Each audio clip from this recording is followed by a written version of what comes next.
Welcome to the Bella Vista Gardening Program. I'm Jerry Horner, and joining me today is Tony LaCausi. Good morning. And he's a fellow member of the Bella Vista Garden Club and a fellow Benton County Master Gardener. He kind of does it all. And today we're going to be talking about summer and fall blooming bulbs, which is a kind of a new subject for us. And you can really add some interest to your garden with these bulbs. So. Also, there's upcoming events we're talking about, and then some things to do in your garden for the month of February. So the upcoming event we want to talk about is the Arkansas Flower and Garden Show, and it's held in Little Rock. And you've been to that show before. I have been. It's going to be on February 24th through the 26th at the State Convention Center. It's a new location. They started last year, I think. It's huge now. Really? The Bigger area, than it was? oh my gosh, the area is huge. Wow. You walk and walk and walk. But it's got so many, things going on. They have gardens, they have plants to buy, they have It's downtown? seminars. Yeah, it's at the convention center. Okay. And they just have wonderful programs. And of course the flower show, the AFGC Arkansas Federation of Garden Club Flower Show is held there. And if you want to know more about it, just have to Google Arkansas Flower and Garden Show and get all the information. It's great parking, and it's a great location. It's a fun thing to do. There's a lot to do downtown Little Rock. Oh, yeah. But today we're going to talk about fall blooming bulbs, late summer and fall. Now, when you think about a bulb, you think about something you plant in the fall, and it blooms in the spring. Right. That's when you say a bulb, that's what you think of right away. Exactly. But there are bulbs that you plant in the spring, and they bloom in the fall, but you don't think about them. Or they bloom in late summer. That's what we're talking about. Yeah, Yes. late summer into fall. Late summer into fall. Right. So, but you don't think about that. So, the first one, we have some pictures to show of some of these plants, and the first one we have is the caladiums. Now they are a bulb, or a tuber type bulb. Tubers and bulbs, both. And they're tropical. Yes. So you have to plant those in the spring when the weather turns warm. The ground's about 50 degrees. And they're from the Amazon basin in South America, so they're used to that tropical weather. Now, do you have caladiums? I have a lot of caladiums. I love caladiums. They have so many varieties and so much color, and they're drought resistant, they're deer resistant, and they just add a lot of color to your garden. But you don't think of them as a bulb. Well, they work well in a lot of those shady spots and to fill in holes. And they are great in pots. Oh yeah, I have them in And you pots. want a 12-inch or larger pot. Right. And don't just think in terms of one variety in a pot. Oh yeah, I have multiples. You can do, 2 and 3 varieties within one pot. That adds more interest. Right. And I just take those pots in and put them in the garage, let them die back, put them in the garage, and bring them out in the spring. You don't dig the bulbs out No, and store them. You just take the leave them in the pots. The entire pot. Yeah. Until it gets too crowded, then I have to. If it was a lighter weight plot. Yeah. But now we have a couple I would encourage people on caladiums to get on the internet and just Google caladiums and see some houses. You can find them at the box stores. You can find them at box stores, at the nurseries. All the nurseries. But there's some really exotic ones that you don't find at the stores with the online catalogs, like where we get our Bella Vista daffodils from. Brent and Becky's bulbs, for example. There's a plug for Brent and Becky's. But they have some really exotic caladiums that you might not be familiar with. Now that's called White Christmas. Yes. And this one is called Carolyn Wharton. And she is a beauty. She's really pretty. A couple of my favorites are that's Scarlet Flame. Yeah. That one's a gorgeous one. That is beautiful. I like Creamsicle and Freckles. Oh, yeah. For some variety. Yeah. But now there's actually two kinds of caladiums. There's the fancy leaf and the strap leaf. Right. So the fancy leaf is kind of a larger leaf, and then the strap leaf is a thinner leaf, but they're all showy. And then they're great in hanging baskets of the strap leaf. But this one, this is the bloom. You don't think about them blooming, but this is the actual bloom that comes up. When you do buy and order your caladiums, you don't just look at just the foliage or the bloom. Look at the height, because you're going to find a variance in height. Right, strap leaf or shorter. Yeah, exactly. But the caladiums are a great location. The next, then that's, I think that's the strap leaf. It's a smaller leaf and more compact plant, so it's great for hanging baskets. And but there's a corners. lot of variety in this category, and there's something really you can have a lot of fun with, and anybody, just a decent potting soil and you're in business. Right. Now the next one's the rain lilies. I have these in a little pot. These are also a tropical. I take them in the winter, just put them in the garage. Same way, let them die back. I give these a little water in the winter, maybe every month. Once a month. But the thing is, they only bloom when it rains. They've tested this with, giving it a lot of water, or not much water, and when it rains, it blooms. And I it's have true. never had rain lilies, but you have my curiosity up, so I've got I'll have one more thing to experiment with. I'll have to share some. And they're just cute little plants. They're not very big. They're small, and this one looks like it's planted in the ground, but I do keep mine in pots because I bring the pot in. But it's just amazing. When it rains, the buds just pop up. Have they overwintered in the ground for you as well? No, because they're just of zone 10. Yeah, they freeze out. Yeah. And this is basically what I have. This isn't my picture, but I have the pink one. It's so cute. This is a hot pink one. And then here's rain lilies. You can grow them in a pot. Tells you this is what they look like on day 1. You put them in the pot, and this looks like on day 12 if you have rain. But if you don't have rain, you're just going to have greenery. But they are amazing little things. They're just really interesting. And the next one we have is tuberose. That's another one that I have in pots.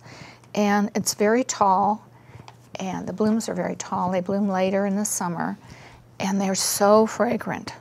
Oh, I have them on the deck, and the whole deck is just covered in fragrance. I noticed the pots there seem to be... they're shallow. They're shallow and wide, so you can get more bulbs or tubers in a pot, but they don't need the depth. Well, they kind of like to be a little pot bound. Okay. So they like to be a little root bound. Yeah. Okay. Yeah, and they're not very deep rooted. They're that little tube, little bulb. So, but this is the bloom. What the bloom looks like, and they also have a double, oh, that's cool. That's beautiful. And I can't even imagine. I don't have any doubles. I can't imagine how the aroma from that, it would just be unbelievable with all those blooms. So I'm going to have to get some doubles. But they are a beautiful little plant. But like I said, and there's the rhizomes. See, there's the bulbs. And they're just a cluster. So you just plant that cluster in a pot. And I think, they just keep expanding and just keep growing. Now, do you feed them? I do feed them in the summer. When I first put them out, I put compost down on them. And then I don't usually give them anything else, just the compost. Just some just freshen up the potting soil. Sometimes I'll replant if they get too crowded, then they don't bloom. Then it's just greenery. So I will, just mainly rely on compost for them. And then the Nerine lily, that's another lily. It's tropical from South Africa. It's deer resistant too. And there are many varieties of that. And I guess that's another one you'd have to put in a pot and take in, or else dig up. Right. But they come in pink, white, lavender, and there's the white one. It's not a real good picture. That's the white alba. And they're just a pretty little lily that blooms late in the summer. And then we have the gladiolas. There's a lot of varieties of gladiolas. There's a lot of varieties of gladiolas. This is a very fine one. And some will surprise you. Oh, yeah. You know, Yeah. you'll look at it and you'll say, that can't be a gladiola, but they are. Yeah, they are. So that's why you know, get those good catalogs or get online, Google gladiolas, see It's what's just out amazing. there, and don't be get afraid. whatever color you want. Don't be Yeah. afraid to experiment and have fun with it. Now, another thing you can do with the gladiolas, you can plant the bulbs at different times. Like every week, plant another group of bulbs, and they will bloom at different times. Right. So you can have them. The bloom will last longer if you plant them in intervals. Like radishes. Yeah, but that's one of the bulbs that that you can rely on. Will bloom at different times. And if you're shopping for gladiolas, look for one called Cherry and Cream. It's Zizanie with a Z, Zizanie, and it's a cream-colored gladiola with cherry-colored stripes in it. It is like beautiful. It's less. It'll make you freeze in your tracks. And there's another one that's called Murale, and I've had this one before. It's a 6-pointed star, and it's a this one. It's cream-colored. See, that's like a 6-pointed. Yes, there you are. Yeah. That's it right there with a deep. Is that a deep purple center? Yeah, that's it. I had it with a deep burgundy center. And that is, in 99 out of 100 people look at that and say, no way, that's a gladiola. Yeah, right. But that is a gladiola. So that's why I keep saying, as we're going along here, for people, try these different things, experiment with them, have fun with them, because they bring a lot of joy and a feeling of success. It's not the same old thing you see in the garden all the right. time. So, yeah, that's the one. That's Beautiful. the one. Okay, then the next one we have is a surprise lily. Now, a lot of people have these on the fall farms, you know, and you see them come up. Yeah. And there's nobody around, and Right. then all of a sudden in the fall, these blooms come up, and in 2 days they'll be 2 foot tall, and then in 3 days they bloom, and they just come out of nowhere. Right, I know. And they're also called naked ladies. Yeah. But you have to be careful when you email someone and ask them about their naked ladies.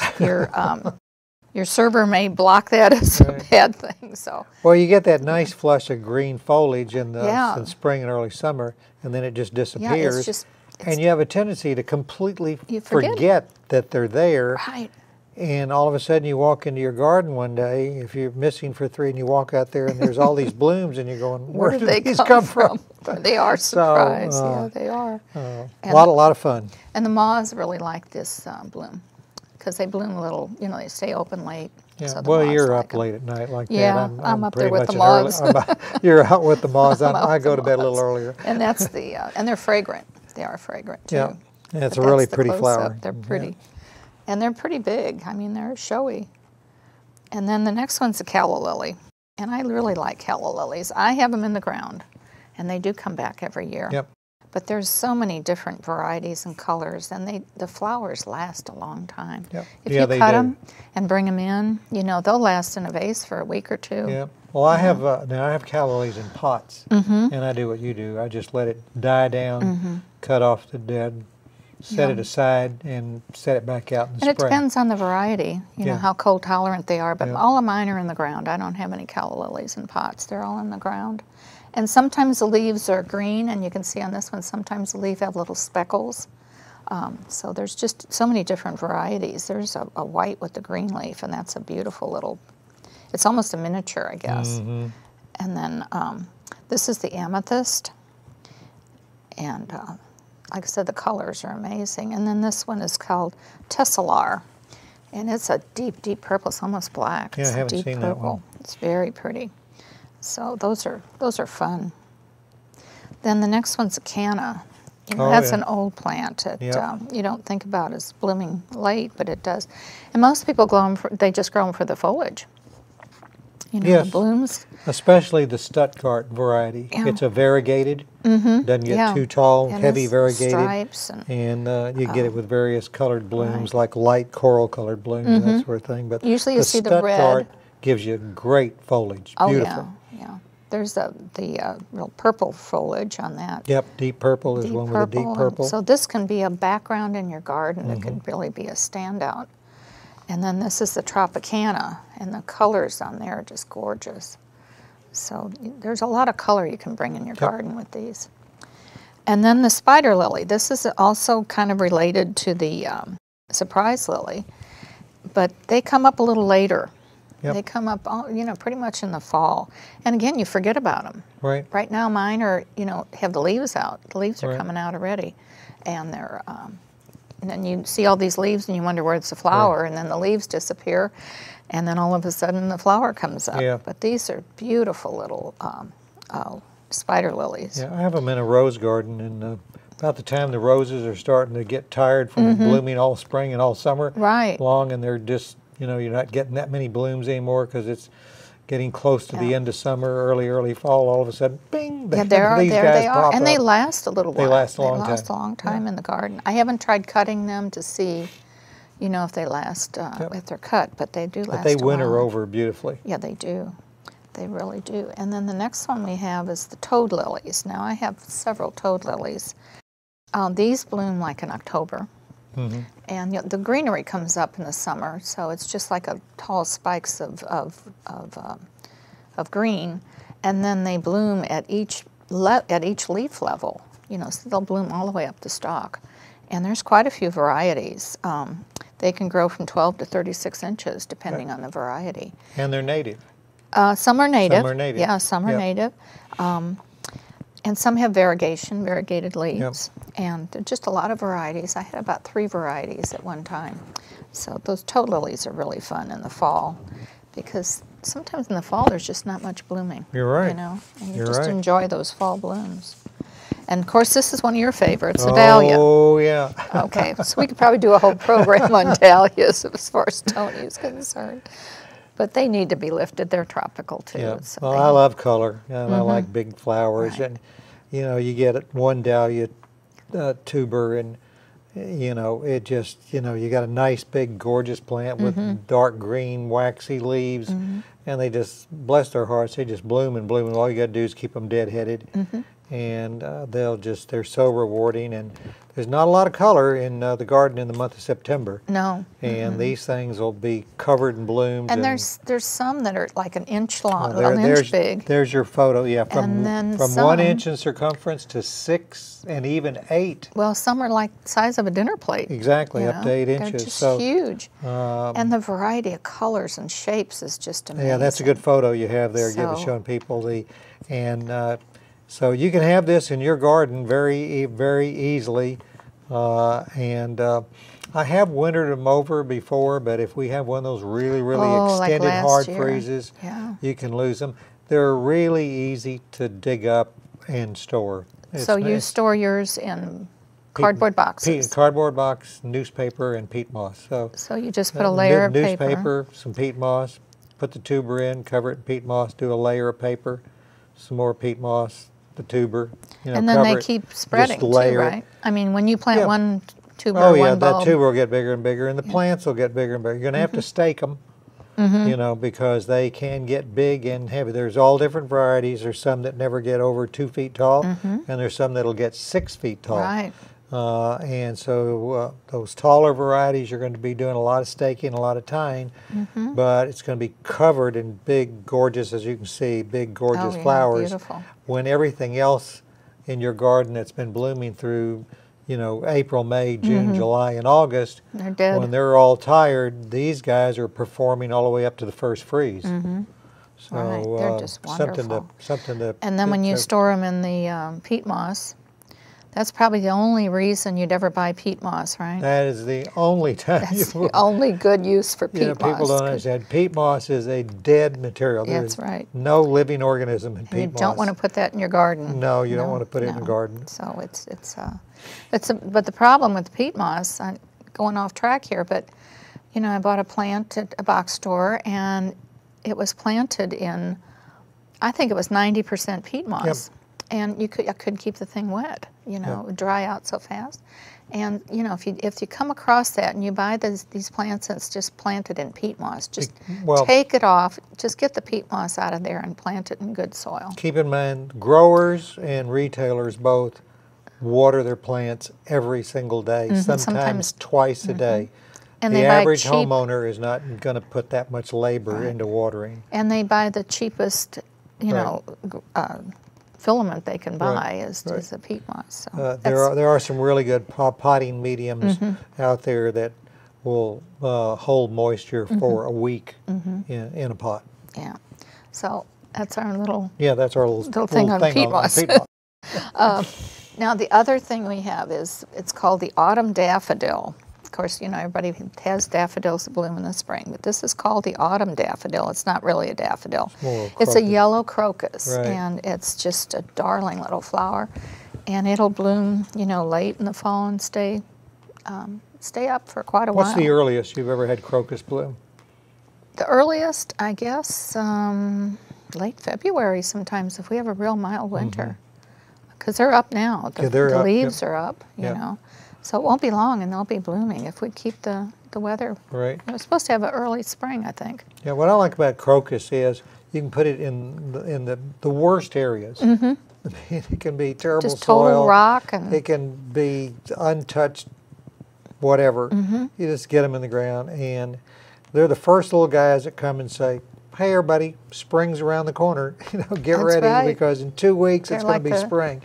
And so they're and then they're gone. It's a close up. You know, and then you can't even find them anymore. Yeah. Do you have some crocus photos here? Yeah, there's their blue and their yellow, pink, blue, lavender, all different colors, and you just buy them once. Yeah, and they'll be coming up for years. And some people up north, I know they put them in the lawns. I've heard that.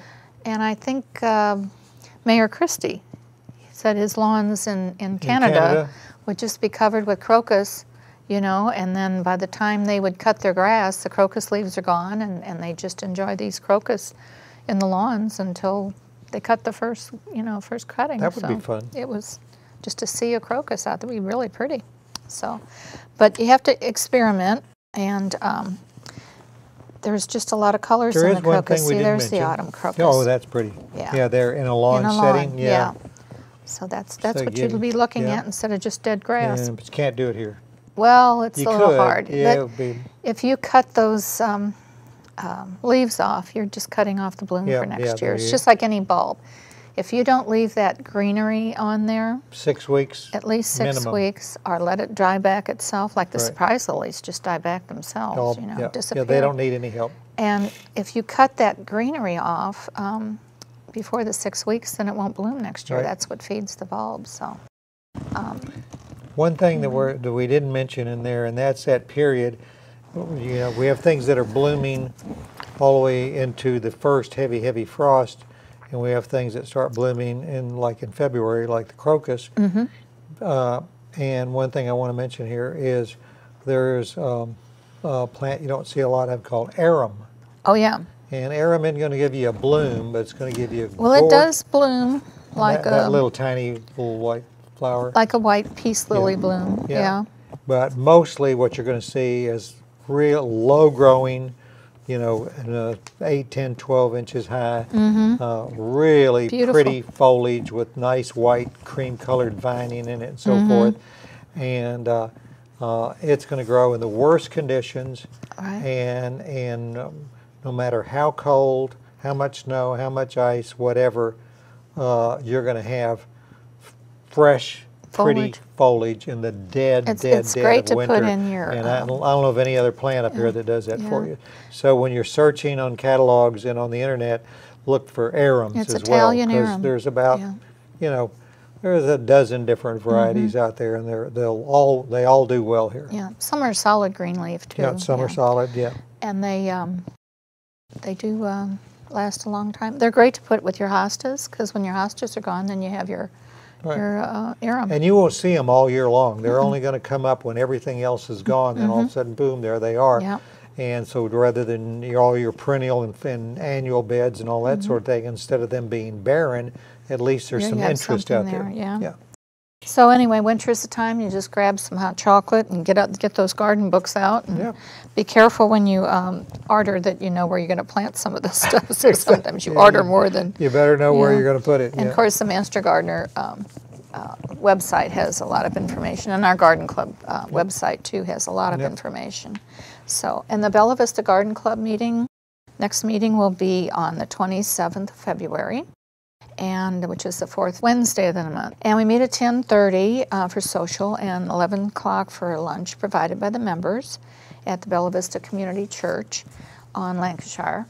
And the program will be this month Highway Wildflower Milkweed Seeding Program. So I'm thinking they're going to start planting milkweed along the highways. That would be This nice. is presented by Katie Ewing. She's a botanist with the Arkansas Department of Transportation and Environmental Division. So guests are welcome.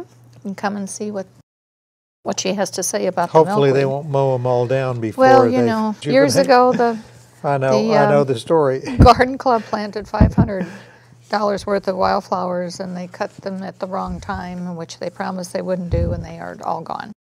So for more information on the Garden Club, you can go to their website, bellavistagardenclub.com. And thank you, Tony, for joining us today. Oh, we're out of time already. Yeah, I think we are. Oh, We wow. kind of really talked about a lot of things. The only thing we didn't talk about is what to do in your garden. And if Dormant oil spray. dormant oil spray is the Okay. main thing. Between, Right. are we running out of time? Oh, getting close. But that's Between right. now and when things first start to bud, if the things are starting to bud out, you see little tiny buds, too late. But good time to get down dormant oil spray, especially on your woody shrubs and that sort of thing, to prevent disease and pest problems in the summertime. Do it now. Just follow. All the brands are the same. Just follow label instructions. So that's Yeah. a really important thing to do right now. But right and now, what you- did what did you have down? Well, you don't want to start trimming your roses until we know the really bad weather's over. Yeah, I start February, looking at my March. rose. You know, I have a lot of roses, so I start them about the when they first start budding. I watch the weather too. So anywhere from mid-February to mid-March, just see if you can be a fortune teller on the weather. You don't want to get them too early. And I basically cut mine down really quick, tutorial here, about 50%, and just take them off. Try to get, when I make cuts, so you cut right above a bud that's facing out, away from the center of the plant. Right. And after you've done that, look down in the plant, any limbs growing toward the center, take Cut those those out, out. then take any dead wood out.